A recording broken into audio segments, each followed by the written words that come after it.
In the 1990s, coffee exploded in popularity in the United States. There were cafes and coffee shops opening all over the country. They became popular hangout spots, and that was reflected in TV shows like Friends. Well, the two companies that capitalized on the trend far more than any of the others, and likely even helped fuel it and maintain it to an extent, were Starbucks and Dunkin. In October of 2025, Dunkin became the fourth restaurant chain in the country to ever reach 10,000 locations, while Starbucks was one of the three that had already reached that milestone over a decade earlier, meaning most of us do not have to travel far to get to either one of these restaurants. Starbucks claims that they purchase 3% of the world's coffee supply each year, while Dunkin claims to sell 2 billion cups of coffee each year, which comes out to 60 cups per second. Yeah, obviously these are both massive success stories centered around coffee. However, that might be the extent of the similarities. When it comes to running a business, Starbucks and Dunkin are practically opposites, so in this video, I think it would be interesting to highlight some of the major differences between them. Starting out with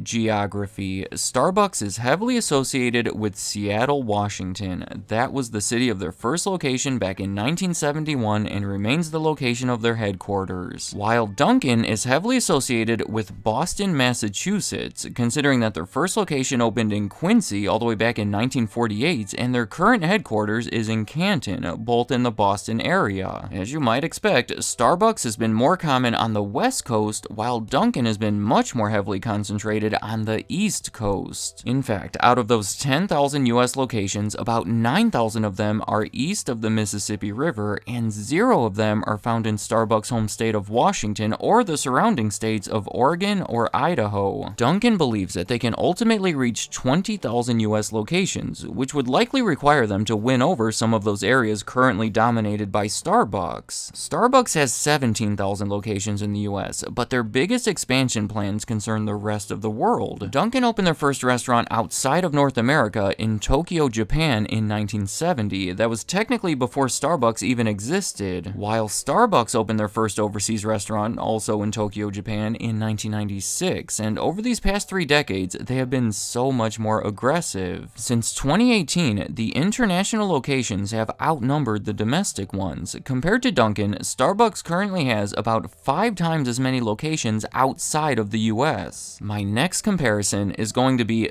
franchising, because Dunkin is recognized as one of the earliest restaurants to franchise in a big way. Founder Bill Rosenberg started doing it in the 1950s, shortly after opening his 5th company-owned restaurant, and in 1960 he even helped organize the International Franchise Association, currently recognized as the oldest and largest franchising organization in the world, known for providing advice and guidance to all sorts of franchises. He has said, in 1960, when franchising was in its infancy, most people looked upon it as an outcast or a misfit, but I believed it was the epitome of entrepreneurship and free enterprise. So he was obviously a big believer in it, and to this day, Dunkin is over 99% franchised, meaning every Dunkin that you have ever been to was likely not owned or operated by the central company, but rather a franchisee who is paying the central company for the right to do it. Now, Starbucks, on the other hand, has actively avoided franchising. However, around 7,000 of their US locations are operating under a license, like the ones that you find inside of a store or an airport or something like that, but the bigger ones that are on their own are very likely owned by the company. The reasoning is that they fear giving up control of the restaurants could harm the quality or the perception of the brand that they have worked so hard to build, leading me into the next comparison, the customers. Simply put, Dunkin has a much more blue-collar, working-class customer base, and maybe the best way to exemplify this is by looking at the people who started the companies. Legend has it that Dunkin founder Bill Rosenberg started working when he was 3 years old by selling ice from his tricycle. When he was 14 during the Great Depression, he dropped out of school so he could help support his family. When he was around 30, he started a food truck to serve factory workers that led to a donut shop that that ultimately became the business that we know today. In the 1980s, they had a big advertising campaign that centered around a hard-working man named Fred the Baker, intended to relate to their core customers. Whereas Starbucks was started by a magazine writer and 2 teachers who had a passion for premium coffee. In the 1980s, when Starbucks was still a very small retail operation, it was sold to Howard Schultz, who transformed it based on higher-end coffee shops he had seen during a trip to Milan, Italy. In 2003, they acquired Seattle's Best Coffee for almost 20 years, and it served as their lower-grade, less expensive brand before selling it in 2022. Today, Starbucks is known for a variety of specialty drinks that tend to be higher quality and higher priced when compared to Dunkin. They say that their mission is to be the premier purveyor of the finest coffee in the world, inspiring and nurturing the human spirit, one person, one cup, and one neighborhood at a time. So you can see how their different approaches have helped build very different brand images that have attracted different customer bases. Next up on the list, I want to compare their focus on coffee. Again, Starbucks was started by 3 friends that were passionate about coffee, so by the time coffee was exploding in the 1990s, they were already well positioned, while Dunkin had to make some adjustments. Entering that decade, donuts were by far their main focus, while coffee was considered to be more of a complement to those donuts. I mean, their mascot was Fred the Baker, not Fred the Barista. In 1989, they were even bought by the company who owned Baskin-Robbins, partially because ice cream and donuts were thought to be a logical pairing. But in 1995, they started expanding their coffee menu, first by offering flavored coffees like French vanilla and hazelnut. In 1997, they started selling iced coffee like the Dunkin Coolata. In 2000, the Dunkachino was introduced, followed by a line of espressos and lattes in 2003. Then in 2006, does anyone remember the Fritalian commercial where they were essentially poking fun at the complexity of the menu at competing coffee chains like Starbucks? Perhaps Fritalian.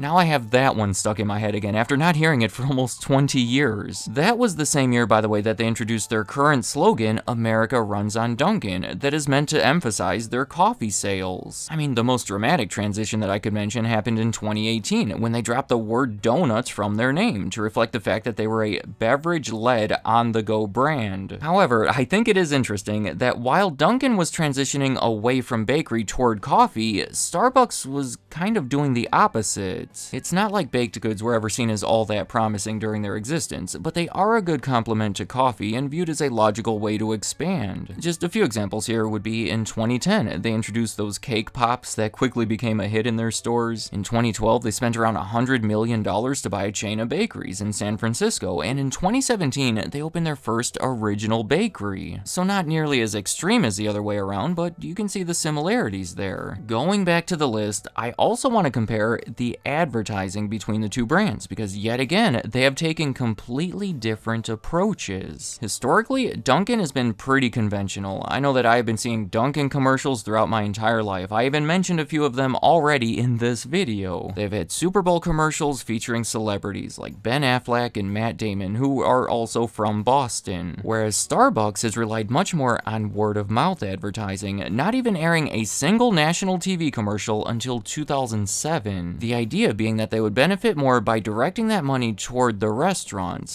Things like music, decorations, employee training. They want to sell the experience more than the product by making it a third place to spend your time outside of your home and your workplace. If you have a great experience, maybe get to know the people that work there or the other customers, you are likely to return and maybe even tell your friends about it. Lately, Starbucks has reported some troubling sales figures, and their way to address it, yet again, is to focus mainly on the in-store experience. They're renovating and redesigning locations, trying to speed up the service by hiring more baristas, and encouraging people to stay longer by offering free refills. Finally, I want to compare the owners of these companies. Nothing too detailed, but I just want to point out that Starbucks has always been its own company, not really connected to any larger brands. Whereas Dunkin' has been part of a larger company since it was acquired in that 1989 deal that teamed it up with Baskin-Robbins. They've even went so far as to open combination buildings where you could buy your ice cream and donuts all in one place. They also acquired Mr. Donut around that time and gave those franchisees the opportunity to convert them into Dunkin' Donuts. In 2006, those brands were sold to 3 private equity firms for $2.4 billion, and in 2020, they were sold to Inspire Brands for $11.3 billion,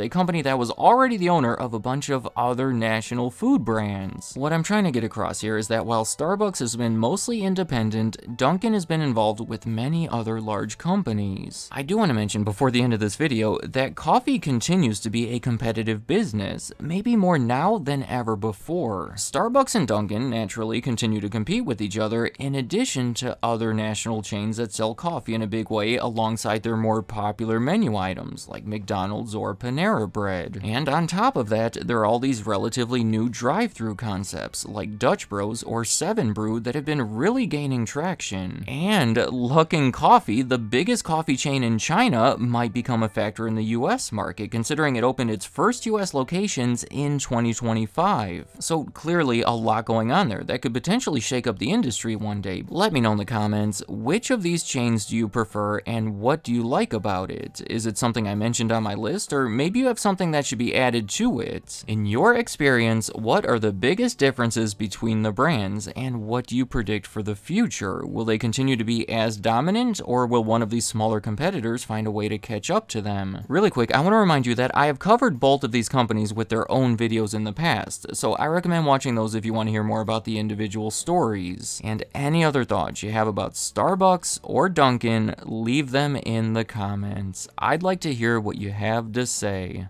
Thank you for watching.